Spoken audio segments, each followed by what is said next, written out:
It's JP with the Golden State Warriors. Now back to the morning roast with Bonte Hill and Joe Shasky. JP, Mr. Money Time. Money time!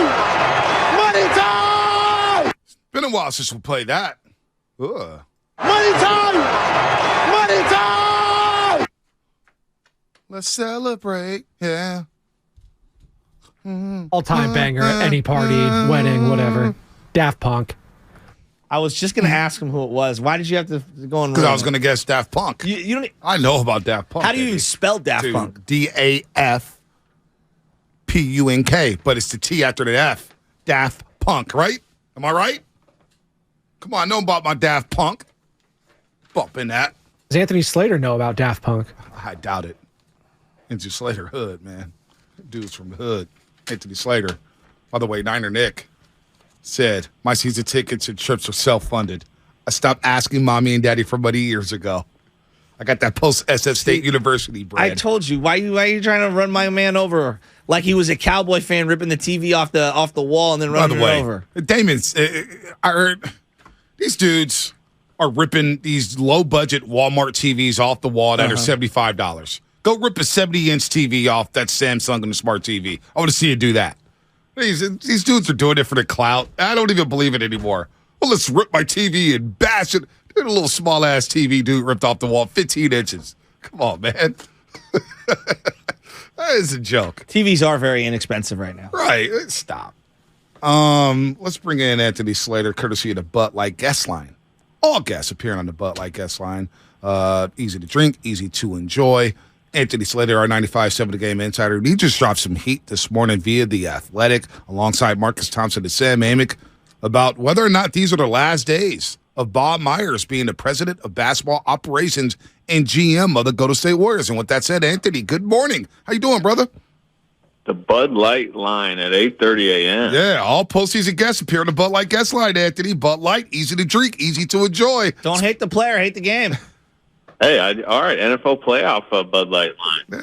Yeah, also a Warrior line, too. We got you. Warriors are basically in the postseason right now. It feels like it. I mean, put a little. What are you doing? Anthony, so I got a notification on my phone that basically says Bob Myers could leave the Warriors, okay? That's essentially what it said on my phone. You know, we all get these notifications. You wrote the article. What do you mean? So one of the hottest topics in the league, just Bob Myers' future. Obviously, I mean, it's well known that he's on the last, at this point, not even just last season, last several months of his contract. I believe July 1st it expires.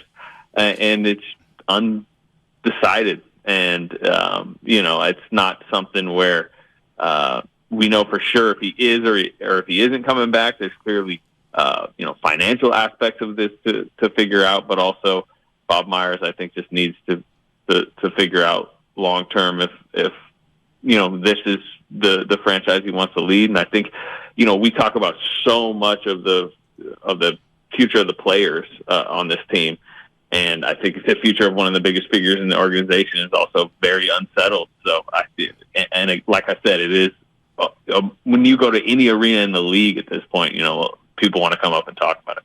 Yeah, no, it is definitely a hot topic. Also, Joe Lacob, the owner of the Warriors, is a hot topic as well. And I guess in this article, you basically said that Lacob is more involved than ever in day-to-day personnel choices. Now, is that a good thing for the Golden State Warriors? And does that kind of irk Bob Myers from what you know?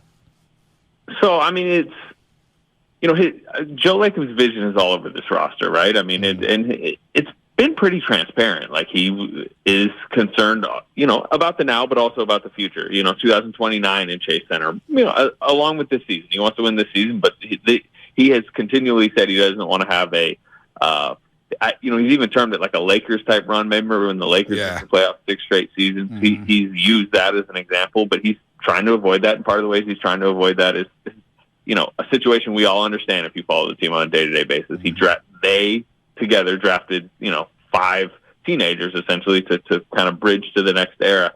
And it was, you could kind of see the clash coming. But it has arrived in full this season. Obviously, being 23 and 24 turns up the pressure on that. It makes everyone look around. Should there be more help now? Why aren't the young guys developing? All that. As far as, Joe is he's just more than other owners or at least most other owners, just around the basketball decisions, right? You know, you can see in LA, Steve Ballmer kind of just sits courtside. He's a fan. And, you know, there's a lot that's good to what Joe Lacob does, obviously, particularly from a financial standpoint, from a competitive standpoint, just ambition. It's been very good for the Warriors, but, you know, his basketball opinions carry a lot of weight. And, you know, is that good or not? It's tough to be in my opinion, overly critical of the Warriors over the last decade because of all the success they've had. But, you know, however this era ends and as it transitions over the next decade, Joe Lacob's decision-making power will very much be judged, I think, over the next, you know, decade.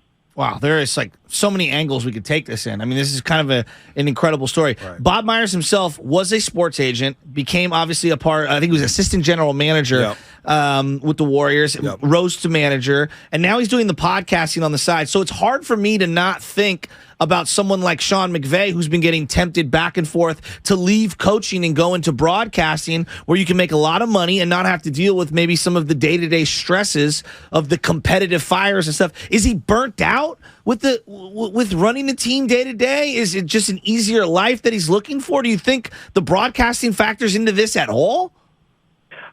I think it's kind of TBD. And, you know, I like that you brought up Sean McVay. Sean McVay kind of flirted with it all year, right? Yeah. Even by the week, whatever it was, 18, it was like kind of thought that he was ready to walk away. And then he comes back, right? Yeah. Right.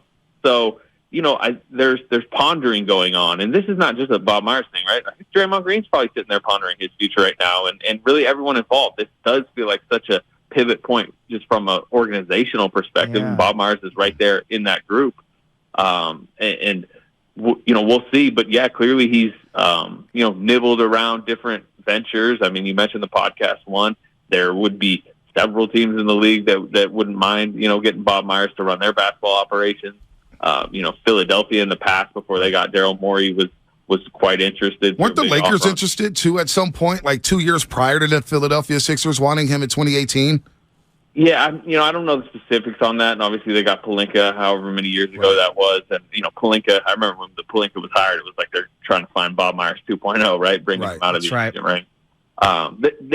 They've always almost been connected speculatively just because of Bob Myers' connection to L.A. and just the glamour of the Lakers franchise.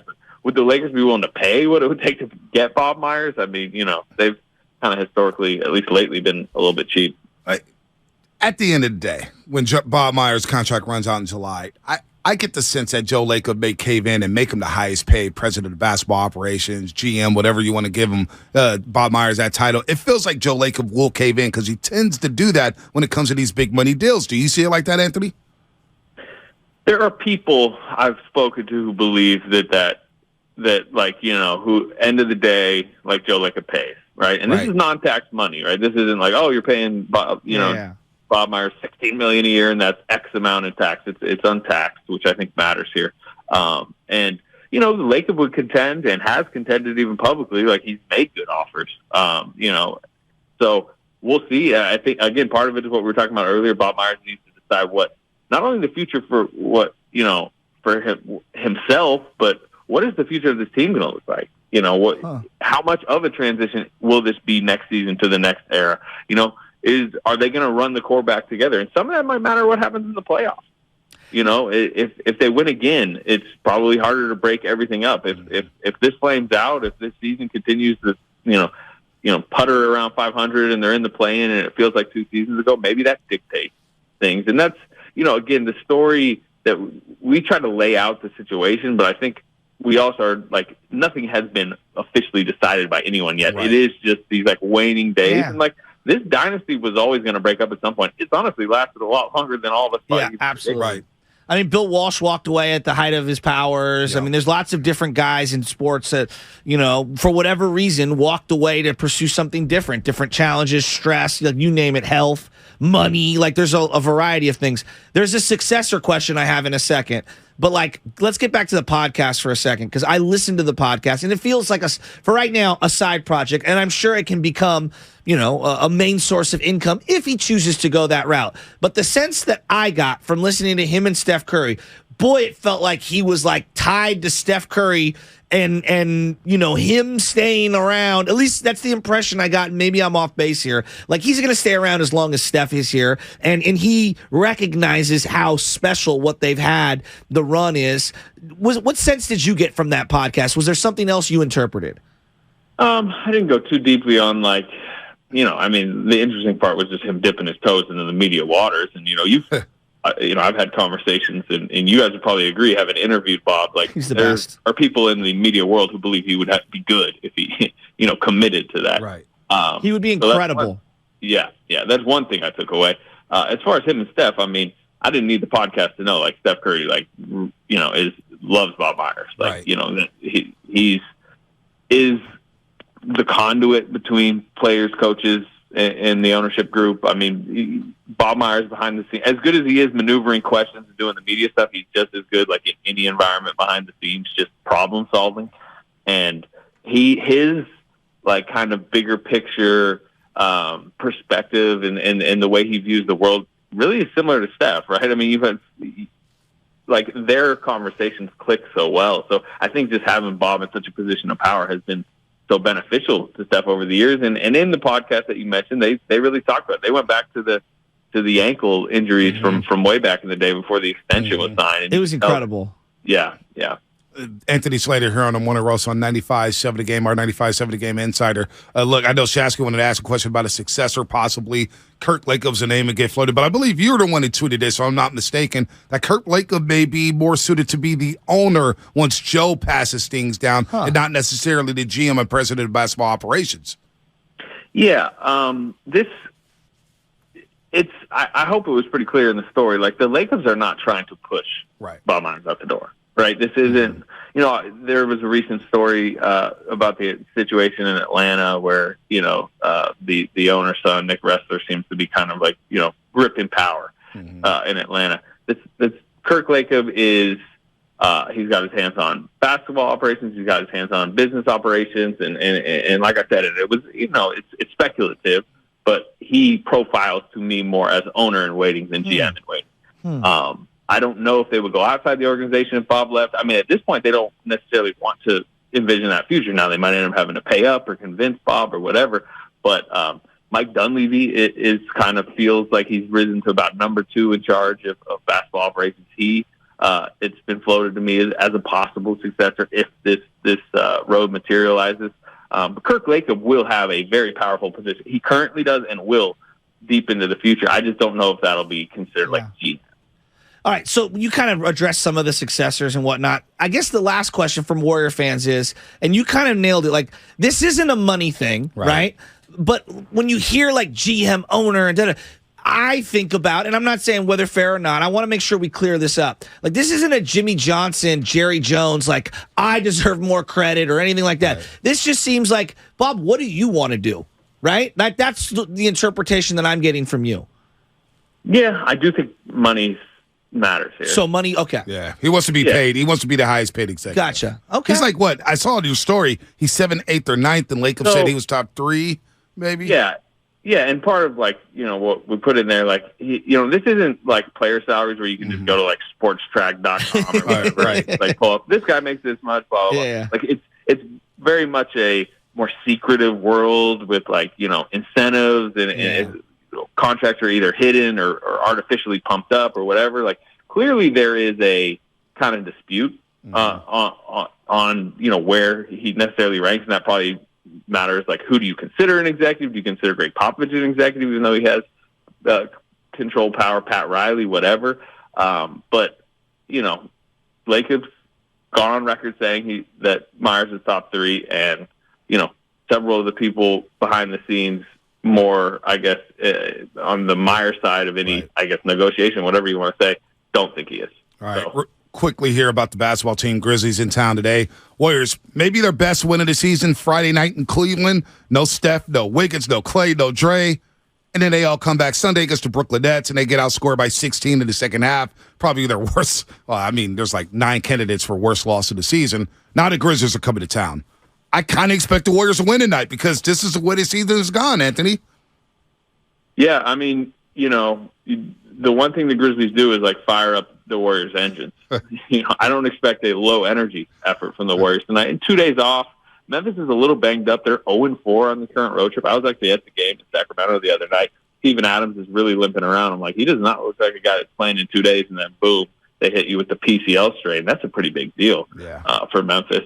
John Morant sat the game against the Kings. He's going to be back tonight. So I think it's a good time for the Warriors to get Memphis. They're just like their mojo's not there right now.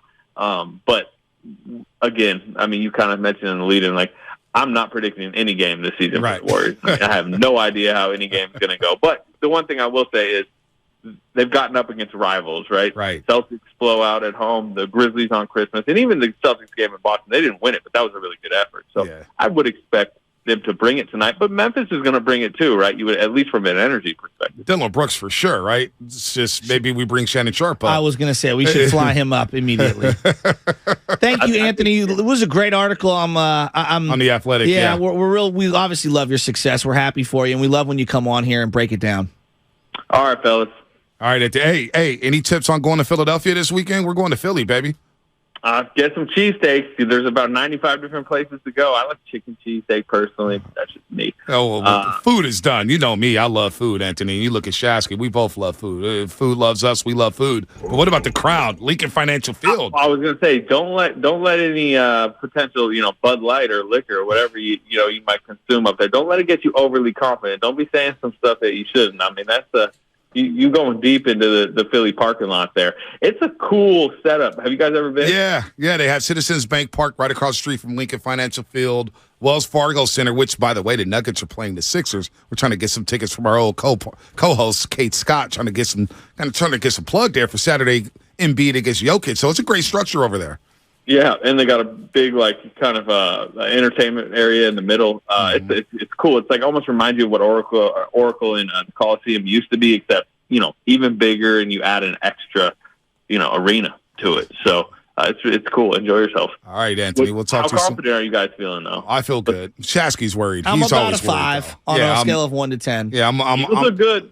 Eagles look good. Newsflash: Eagles are good. Yeah, I'm at a 9, Anthony. Very good. I'm maybe arrogant. I'm a little arrogant right now, but I'm confident. I'm teetering toward Emmanuel Mosley, Brett Favre, number 4. All right. Got to find another number 4. George Springer. Brett Favre's canceled. Yeah. Anthony, we'll see you later tonight at Chase Center. You're right. All right. See you, buddy. All right, man. Got to find another.